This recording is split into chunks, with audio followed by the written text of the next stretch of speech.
अस्सलाम वालेकुम नाजरीन, मैं हूं ज़र गुलजार और आप देख रहे हैं हेडलाइंस टुडे। नाजरीन, बात करें श्री अमित शाह के दौरे के हवाले से, यहाँ पर एक कम्युनिटी को ये उम्मीदें वाबस्ता थी कि उनको एक रिजर्वेशन दी जाएगी और उनको भी एसटी का स्टेटस दिया जाएगा। दौरे के बाद चमक गोया शुरू हुई और ये कहा जा रहा है कि ऐलान बराए ऐलान ही हुआ, अमली तौर इसमें कुछ नहीं हुआ। लेकिन पहाड़ियों में से बहुत सारे लोग ऐसे हैं जिनको ये उम्मीद है, आज भी ये उम्मीद है दौरे के बाद कि नहीं, उनने ऐलान किया है और स्टेटस हमें मिलने वाला है, लेकिन इसके लिए जो वक्त दरकार है वो वक्त सरकार को हमें देना ही चाहिए। और इस तरह हमें इस मामले को लेकर जो पहाड़ी फिरकों में से चंद लोग जो नुमाइंदा है वो हमारे साथ बात करने के लिए इस वक्त मौजूद है और उनका ये मानना है कि नहीं, ऐलान बराए ऐलान नहीं बल्कि वाकई तौर हमें रिजर्वेशन मिलने वाली है और हमें भी गुज्जर बकरवालों की तरह एसटी का दर्जा दिया जाएगा। इस बात को लेकर हमने यहाँ पर आज ओडी में आए और ओडी में हमारे साथ बात करने के लिए पहाड़ी तबके से वाबस्ता कुछ अहम नुमाइंदे हैं जो इस पर बात करेंगे और हमें ये कहेंगे कि वाकई ये ऐलान बराए ऐलान था, क्या ये खोदा पहाड़ निकली चूहिया के बराबर है या वाकई इनको स्टेटस का दर्जा मिलने वाला है। बात करने के लिए हमारे साथ चंद नुमाइंदे हैं, उनके साथ बात करते हैं, जानते हैं क्या उम्मीदें अभी भी उनको वाबस्ता है उस ऐलान के हवाले से। जी, आपका नाम? मेरा नाम अब्दुल कुद्दूस। हमें ये बताइए कि जो श्री अमित शाह जी ने ऐलान किया है कि जो स्टेटस गुज्जर बकरवाल या बाकी 10 तबकों को है, शीन है, बाकी लद्दाखी है, उनको जो दर्जा मिला गया है एसटी का, वही दर्जा पहाड़ी को भी दिया जाएगा। ये ऐलान हुआ है, ऐलान तो किया है उन्होंने, क्या उस ऐलान पर पूरा इत्मीनान है आपको? बिल्कुल है। देखिए, हमने अक्सर ऐसा देखा हुआ है क्योंकि बीजेपी एक ऐसी सरकार है जो वो बात करते हैं, वो कमिटमेंट करते हैं, वो पूरा करते हैं। रही बात, जैसे आप फरमा रहे थे कि ये कुछ लोग कहते हैं कि ये ऐलान सिर्फ ऐलान है, इसमें हकीकत कुछ नहीं, तो उन लोगों से मैं ये कहना चाह रहा हूँ कि ऐलान मतलब उनके अकॉर्डिंग ये क्या होना चाहिए था कि वो तहसीलदारों की एक लाइन लगा के रखते, जो लोग यहाँ आए हुए हैं उनको इधरी सर्टिफिकेट इशू करें। एक कानूनी प्रक्रिया होती है, कागजी कार्रवाई होती है, उस कार्रवाई का हमें टाइम देना चाहिए और हमें पूरा यकीन है, ऐसा नहीं है। क्योंकि अगर एक होम मिनिस्टर, किसी देश का होम मिनिस्टर किसी चीज़ का ऐलान करता है तो उसको हमें खाली ऐलान नहीं मानना चाहिए, वो एक फैसला है जो उन्होंने लिया। क्योंकि पहाड़ी लोगों ने जिस तरीके से उनका इस्तकबाल किया, वो उसको देख के उन्होंने मतलब अपने लोगों का वो काम किया। वो ऐलान उनका ऐलान नहीं था, वो हमें पूरा यकीन है कि वो हमारे लिए स्टेटस उन्होंने दिया हमें। क्या ये मुमकिन है कि गुज्जर बकरवाल जो है वो कहते हैं कि पहाड़ियों को ये स्टेटस नहीं मिलना चाहिए, इसमें हमारी रिजर्वेशन में कुछ कमियां वाक़ा होगी, जिसके लिए अमित शाह ने ये भी ऐलान किया है कि गुज्जर बकरवालों पर इसका कोई असर नहीं पड़ने वाला है। तो आप क्या ये यकीन मानते हैं कि ये एक पॉलिटिकल स्टेटस नहीं है? जी, देखिए, सबसे पहले तो मैं शुक्रिया अदा करता हूँ मीडिया का आपका कि आपने स्टार्टिंग से जो पहाड़ियों का काज था इसको मॉनिटर किया, प्रिंट किया। तो देखिए, जिस तरीके से होम मिनिस्टर साहब ने विज़िट किया और पहाड़ी, मैं आपको बता दूं कि पिछले 70 सालों से किसी खाते में, किसी ज़मुरे में नहीं लाए गए थे। जो हमारी ये लड़ाई थी, जद्दोजहद थी, ये 40 साल पहले शुरू हुई थी और कई बुज़ुर्ग हमारे जो आज हमारे बीच में नहीं है, अल्लाह उन्हें जन्नत नसीब करे। तो देखिए, हम गुज्जर कम्युनिटी के लोगों से या मतलब बकरवाल कम्युनिटीज़ के लोगों से उनका हक नहीं छीनना चाहते, ना उनका हक हमें 1% भी लेना है। जिस तरीके से आपने देखा होगा राजौरी में श्री अमित शाह जी ने ये कहा कि हम किसी भी कम्युनिटी का 1% भी काम नहीं करेंगे। और रही बात ये, देखिए, हमारा कल्चर, हमारा रहन सहन, मरना जीना, चाहे वो गुज्जर कम्युनिटी का हो या चाहे पहाड़ी कम्युनिटी का है, तो हमें इस ज़ुमरे से बाहर निकाल दिया गया था। और जिस तरीके से मैं आपको बता दूं कि कई लोग यहाँ पर ये भी कह रहे हैं कि जी होम मिनिस्टर साहब ने डायरेक्ट ऐलान नहीं किया। जिस तरीके से आपको पता है कि जब एसटी जो है गुज्जर या बकरवाल तबके को दी गई थी, या जिस तरीके से आपको पता है गुरेज में हमारी कई ऐसी मतलब कास्टें हैं जिन्हें एसटी मिली है, तो 1989 में जब ये ऐलान हुआ था और उसके बाद जो अमेंडमेंट हुई थी वो 1991 में हुई थी। तो उम्मीद है इंशाल्लाह कि बीजेपी हुकूमत ऐसी है कि जो डिसीजन लेने से पहले ना किसी से सोचते हैं ना पूछते हैं, तो इंशाल्लाह ये डिसीजन था। और जिस तरीके से अमित शाह जी ने और एक इंटरनेशनल लेवल पे भी पता चला कि पहाड़ी कबीला जो है वो भी हिंदुस्तान में रहता है। आपसे जानने की कोशिश करेंगे हम। कहते हैं कि अगर पहाड़ियों को स्टेटस मिल गया एसटी का स्टेटस मिल गया, तो इसमें जो एलिट फोर्स है, एलिट जो तबका है पहाड़ियों में से भी सिर्फ फायदा वही उठाएंगे, और जो डाउन ट्रोडन है, जो पसमानदा इस तबके में भी है, उनको इससे कोई इससे फायदा हासिल नहीं होने वाला।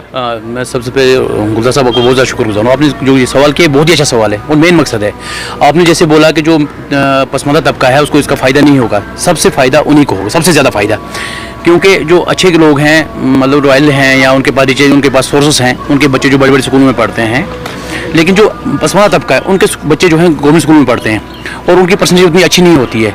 अगर ये एसटी स्टेटस हमें मिल जाता है तो सबसे ज़्यादा फायदा उन्हीं को होगा, क्योंकि कल के कोई किसी भी कॉम्पिटिटिव एग्जाम में उनको 90 की जगह 70 या 60% मार्क्स लाने हैं, तो उनको ज़्यादा उस कैलिबर में उतना काबिल बच्चा नहीं भी होगा, लेकिन इस स्टेटस की वजह से उनको सबसे ज़्यादा फायदा जो है पसमानदा तबके को होगा। तो अगर हम बात करें मजीद इसी पर बात करें कि अभी तक गुजर बकरवालों में भी वही एलिट फोर्स जिन्होंने इस्तेफादा उठाया है, क्योंकि उन्हीं को मतलब इक़्तिसादी तौर साउंड है, वो एलिट फोर्स गुजर तबके में से भी, गुजर बकरवाल तबके में से एलिट फोर्स। लेकिन अगर हम पहाड़ियों की बात करें तो एंटायरली तकरीबन ज़्यादा परसेंटेज एलिट फोर्स एलिट का ही है इसमें, इस तबके में। तो वो कहते हैं कि उनके पास वसाइल है, वो अपने बच्चों को बेहतर तालीम के लिए कहीं भी भेज सकते हैं, लेकिन गुजर बकरवालों को अभी तक ज़मीन, मुकम्मल ज़मीन भी नहीं मिली है, और इस जब कंपटीशन बढ़ जाएगा तो हमारी परसेंटेज में जो है वो मुकाबला बढ़ जाएगा। गुलजार साहब, ये बेसिकली मसला ये है, मैंने आपको पहले ही बोल दिया, ये बदकिस्मती हमारी है। गवर्नमेंट ने वसाइल हमारे लिए रखे हैं, जो पसमानदा तबके हैं, गुजर बकरवाल के लिए इनके जो ट्राइबल स्कूल्स हैं वो इनके बैकूम इनके साथ हैं, लेकिन ये हम तक है कि हम बच्चों को पढ़ा नहीं रहे हैं।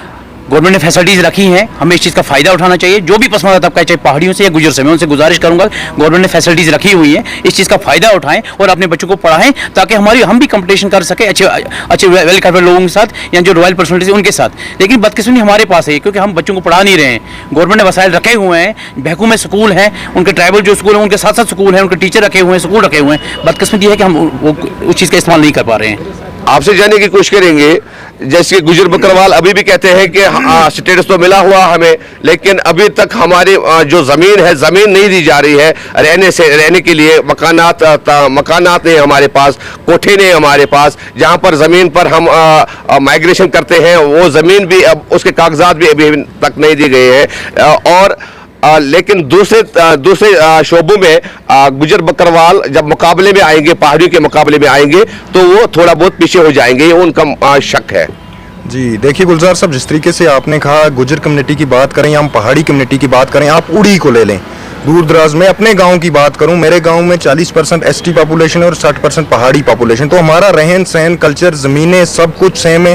तो आज के दौर में, आज के इक़्तिदार में, जिस तरीके से निसार साहब ने बताया भी कि एसटी का फ़ायदा अगर उठाना था गुजर बरादरी को या गुजर भाइयों को, तो उन्हें चाहिए था अपने बच्चों को कम्पिटिटिव एग्ज़ाम में उतारना या उनका मतलब पढ़ाना या देख रेख करनी अच्छे से। तो उसके बाद जिस तरीके से आपने कहा कि आएंगे, देखिए जो भी हमारा हक है या उनका हक है, जिस तरीके से होम मिनिस्टर साहब ने ये वाजिया तौर पे अपने अल्फाज में कहा है कि किसी का हक किसी को छीन के नहीं दिया जाएगा। तो रहेगी बात ज़मीनों की, या मतलब आप देख सकते हैं जो भी फैसिलिटीज़ हैं, एसटी एक ट्राइब है, शेड्यूल ट्राइब है, तो उसमें जो फैसिलिटीज़ हैं वो आप मुझसे बेहतर जानते हैं, आप एक जर्नलिस्ट हैं, कि कितनी बेनिफिट्स हैं उसमें या कितनी फैसिलिटीज़ गवर्नमेंट उनको प्रोवाइड कर रही है। अब वो उस फैसिलिटीज़ का फ़ायदा जो उठाना था वो उनको उठाना था। अगर हम आपसे ये सवाल पूछे कि ये जो सरहदी कस्बा उड़ी है, यहाँ पर एक पहाड़ी तबका बहुत, उनकी तादाद बहुत ज़्यादा है, गुजर बकरवालों के साथ साथ उनकी तादाद भी बहुत है, तो अभी तक रिजर्वेशन के नाम पर किस किस चीज़ का इस्तेफादा आप उठा रहे हैं? नहीं, अभी तक हम रिजर्वेशन के नाम पे हमें किसी चीज़ का कोई फ़ायदा नहीं है यहाँ पे। नहीं, आपको एलसी का रिजर्वेशन है, आपको ओबीसी का है, एलसी चलो ओबीसी का है, कई चीजों का आपको बेनिफिट मिल रहा है ना। हमें आरबी है, लेकिन आरबी वही आरबी है बारामूला प्रॉपर सिटी वाले को भी है, वही आरबी है बडगाम वाले को भी है, वही आरबी हर जगह है, तो वही आरबी हमें भी है।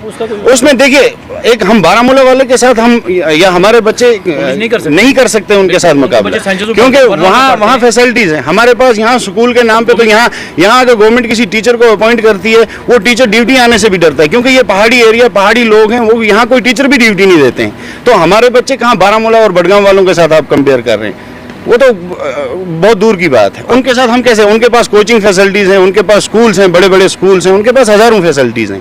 अगर हम बात करें रिजर्वेशन की, अगर आपको एसटी का दर्जा दिया जा रहा है, फिलहाल ये बयानिया है, फिलहाल ये ऐलान बराए ऐलान ही दिख रहा है। जब तक ना आपको ये रिजर्वेशन मिल रही है तब तक ये सिर्फ ऐलानी है। तो आपसे जानने की कोशिश करेंगे हम, तो हमें बताइए कि क्या वाकई तौर आपको ये आप पर उम्मीद है कि ये ऐलान बराए ऐलान ही नहीं रहेगा? सबसे पहले मैं गुलजार साहब इसी को सवाल का जवाब देना चाहूँगा। सेम स्टेटस जब ऐलान हुआ था गुजरों के लिए, उसमें पहाड़ी कम्युनिटी नंबर 1 पे थी, 5 कम्युनिटियाँ उस टाइम भेजी गई थी। पहाड़ी कम्युनिटी को काट के 5 कम्युनिटी को एसटी का दर्जा दिया गया था 89 में। देखो लागू हुई थी वो 91 में, यानी 2 साल लग गए थे। आज ऐलान हुआ है, इंशाल्लाह आने वाले समय 5 या 6 महीनों में, 1 साल इलेक्शन से पहले हमें ये चीज़ मिल जाएगी। जम्मू कश्मीर में पहाड़ियों की तादाद कितनी है? वो उनका मानना है गुज्जर बकरवाल और जो 10-12 तबके हैं जिनको मिलाकर एसटी का दर्जा दिया गया है, उनकी कुल तादाद कितनी है और आपकी कितनी कुल तादाद कितनी है? देखिए, जम्मू कश्मीर में जितना भी हमारा जम्मू कश्मीर है, जितने भी पहाड़ी डिस्ट्रिक्ट्स हैं, उन सबको मिला के हमारी जो तादाद है वो 24 लाख के करीब है। जो सर्वा हुआ था, ये ऑफिशियली एक सर्वा हुआ था जिसमें बताया गया था कि 24 लाख के करीब जो पहाड़ी हैं वो जम्मू कश्मीर में रिहाइश पजीर हैं। तो गुज्जर बकर वालों की तादाद आपको मालूम है? उनका कहना है कि हमारी तादाद 35 लाख है, अगर उसके साथ 24 लाख और मिलाए जाएंगे तो हमारा कंपटीशन बढ़ जाएगा। जी देखिए, ये तो गवर्नमेंट ऑफिशियल्स एक स्टेटमेंट होगी तो तभी हम मानेंगे कि 35 लाख उनकी तादाद है या कुछ भी। देखिए, गुजर बरादरी हमारे भाई हैं। हम स्टार्टिंग से ये चीज़ कहते रहे हैं कि हम किसी का हक छीन के या नहीं, जो भी इस दुमरे में आएगा गुलजार साहब, जब भी कंपटीशन होगा, चाहे हम पूरी उड़ी को शेड्यूल ट्राइब जब मिलेगा तो वही बच्चा आगे निकलेगा जो कम्पीट कर पाएगा या उस मेहनत को लेके आगे चला जाएगा। शेड्यूल ट्राइब का यही मतलब नहीं है कि मुझे घर बैठते ही जॉब मिल जाएगी, नहीं, उसके लिए हमें भी पढ़ना है, कम्पीट करना है, तभी जाके हम आगे निकल। जिस तरीके से आप देख सकते हैं पुंछ रजौरी में हमारे कितने IAS ऑफिसर्स हैं, कितने IPS ऑफिसर हैं, उन लोगों ने मेहनत की और वो आगे निकल गए।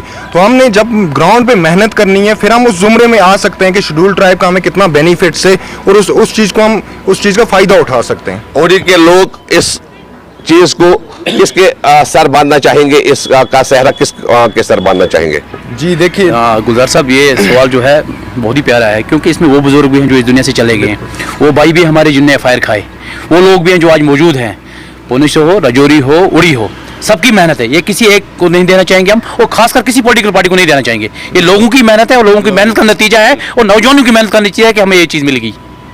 बात करने के लिए हेडलाइन स्टूडियो के साथ बहुत बहुत शुक्रिया। बात कर रहे थे यहाँ पर नुमाइंदा जो पहाड़ी तबके से वाबस्ता लोग हैं, कुछ नुमाइंदे, और उनका कहना है कि ये सिर्फ बयानिया नहीं है, ये सिर्फ ऐलान बराए ऐलान नहीं है। उनको पूरी उम्मीद है कि इसके एक प्रक्रिया है, एक तरीक़ेकार है। ऐलान हुआ है, ऐलान के बाद इसको जो एडमिनिस्ट्रेटिव लेवल पर जो काम करना है वो काम मुकम्मल होने के बाद ये इनको भी ST का दर्जा दिया जाएगा। उड़ी से शेख संजील के साथ हेडलाइन स्टूडियो के लिए मैं जरगर गुलजार।